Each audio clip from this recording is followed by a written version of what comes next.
The Galaxy Fold, an ambitious new take on what smartphones can do and what smartphones can look like. Today we're going to see what the Galaxy Fold is made of, both physically and metaphorically. This is a brand new sealed retail Korean version of the Galaxy Fold version 2, since version 1 never quite made it to public market.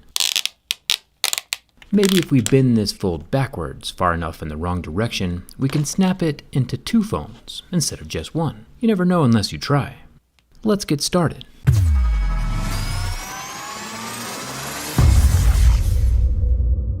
So right out of the box, this phone of the future has many warnings for us.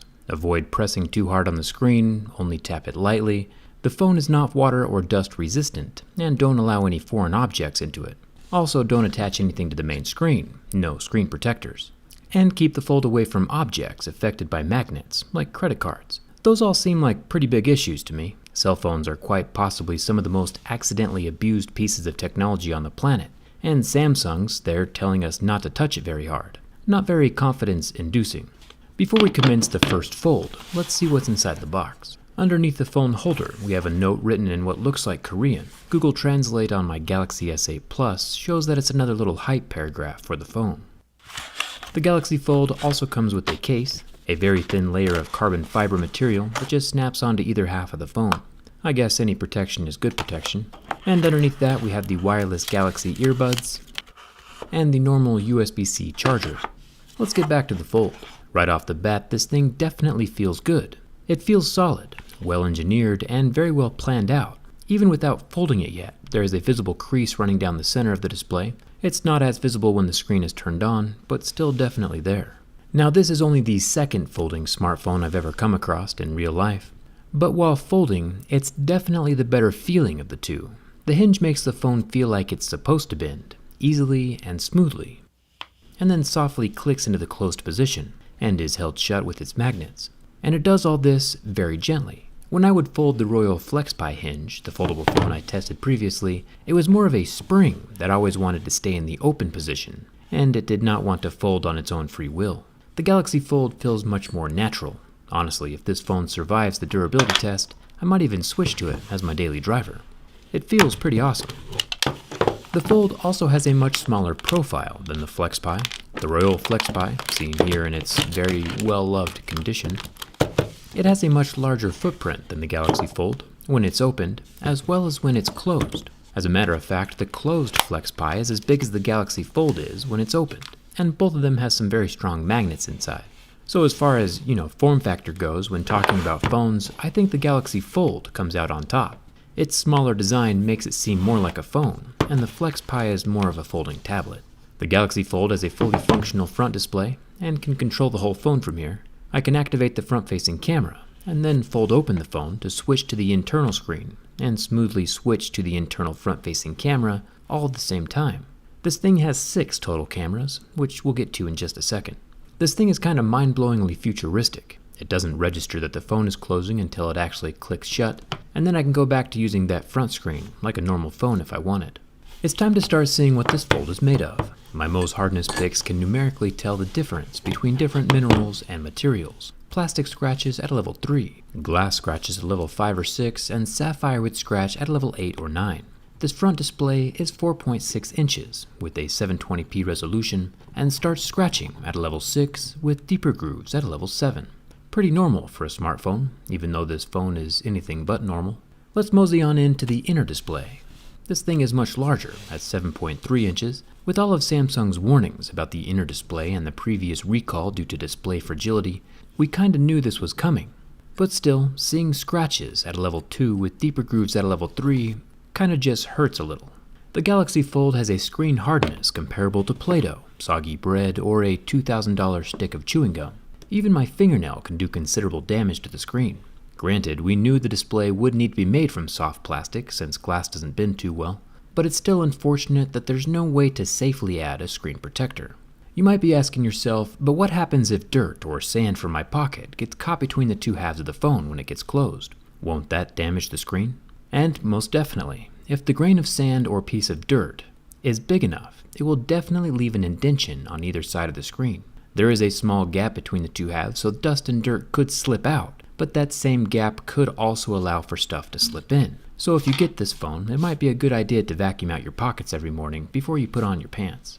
Samsung did say this phone is not dust resistant whatsoever, and I believe them, and you believe them. But I don't think dust believes them or is going to play by their rules. So let's see what happens if you take this phone to the beach. The phone closes all right, and there's just enough of a gap between the two halves to make this the world's most expensive salt shaker. And somehow, from having dust on top of the screen,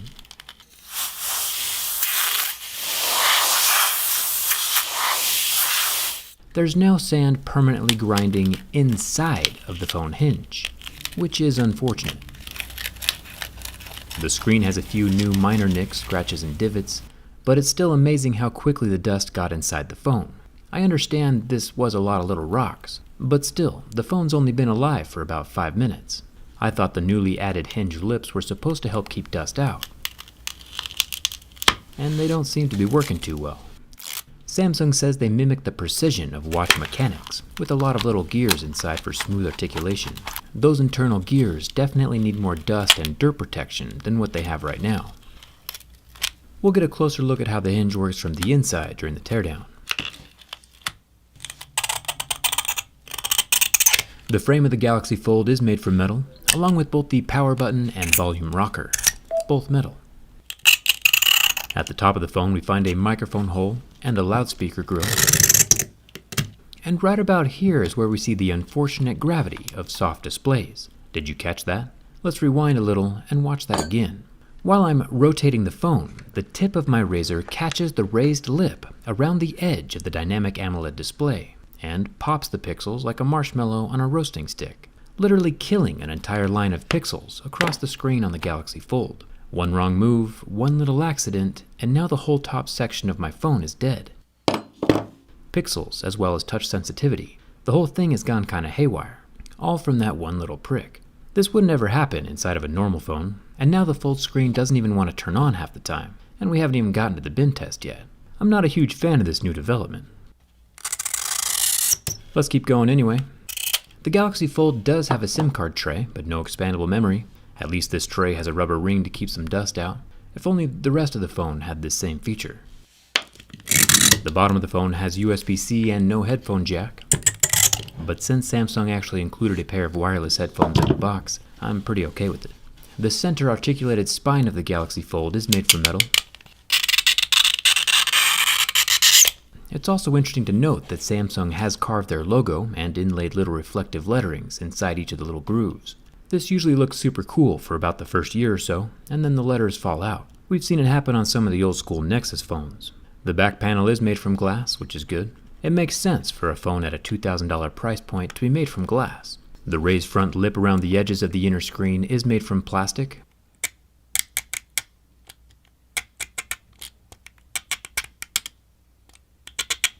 We call this lip Marquez's fault, because it's Marquez's fault. If we make our way around to the backside, we get the triple camera lens setup, and it's covered with glass. The 16 megapixel wide-angle camera up top, the 12 megapixel normal camera in the center, and the 12 megapixel telephoto zoom camera on the bottom. Then over here on the front side of the closed phone, the 10 megapixel exterior selfie camera is also protected by glass, along with the metal earpiece grill. Then flipping the phone open to the internal cameras, the screen still doesn't really want to function at the moment, we have another 10 megapixel selfie camera and an 8 megapixel depth sensor, for a total of 6 cameras in one phone. Even though Samsung has a very strict rule against sticking screen protectors to the screen, sticking things to the back is actually just fine. Shout out to Dbrand's latest limited edition robot skin. It's got a pretty awesome eye-catching design that proves you can look awesome on the outside, even if you are kinda dead on the inside. I'll leave a link in the description so you can see what your phone looks like with the robot installed, and thanks to Dbrand for sponsoring this video. The screen is still a bit finicky, not turning on sometimes and not sensing touch other times. That little poke really did some unfortunate damage. I don't think the lighter is going to make things any better, but with the semi-dead screen and a hinge that sounds like a pepper grinder, I don't think we have much left to lose. After about 7 seconds, I could see the pixels going white and starting to burn, but as soon as I pulled the lighter away, they completely recovered. It's interesting that the plastic on top of the screen is not bubbling or melting like we saw on the flexible display watch, or some of the other plastic screen devices we've tested. I burned the screen again for about 10 more seconds, and still no damage to the plastic, just the interior pixels. Shutting the phone and flipping it around to check the front screen, it lasted a bit longer, at 15 seconds with the heat from my lighter. Glass absorbs some of the heat before it reaches the pixels. Now you can bring up that cool tidbit at parties. The screen does completely recover. Now for the bin test. In perfect, factory-enclosed pristine conditions, folded by robots, Samsung's hinge is rated to over 200,000 folds, which means if the fold gets folded an absurd 200 times a day, it would still last you almost 3 years. In a non-pristine environment, of course, and one contact with a spoonful of dirt, it lasts about 20 folds before the hinge starts sounding like a crumpled up bag of potato chips. But let's say we were to accidentally on purpose bend the phone the wrong direction. We already know that the Royal FlexPi survived for a while even after the hinge broke, so let's see what happens to the Galaxy Fold. Flipping the phone around to bend it backwards, and I apply some force. Surprisingly, the hinge remains intact. This is kind of a huge surprise. The last folding phone snapped backwards pretty easily, and even the iPad Pro broke easier than this. Samsung's Galaxy Fold might have a few glaring weak points, but the articulating hinge is definitely not one of them.